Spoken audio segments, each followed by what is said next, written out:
Sidang Kemuncak ASEAN ke-48 di Cebu, Filipina hari ini 7 Mei diteruskan dengan pelbagai mesyuarat penting melibatkan pemimpin dan menteri 11 negara anggota ASEAN. Persidangan akan tertumpu kepada perbincangan mengenai kerjasama serantau, merangkumi aspek ekonomi, politik, keselamatan serta hubungan diplomatik.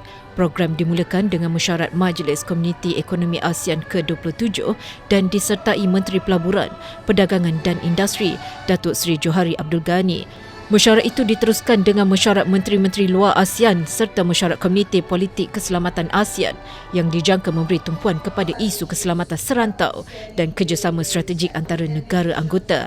Turut berlangsung mesyuarat Majlis Penyelarasan ASEAN ke-38 sebelum mesyuarat bersama Menteri-Menteri Luar dan Ekonomi ASEAN pada jam 2.15 petang yang akan disertai Datuk Seri Johari. Sementara itu, Perdana Menteri Datuk Seri Anwar Ibrahim dijadual tiba di Pangkalan Udara Mactan Benito Ebuan kira-kira jam 1.50 tengah hari bagi menghadiri sidang Kemuncak ASEAN ke-48 dan mesyuarat berkaitan.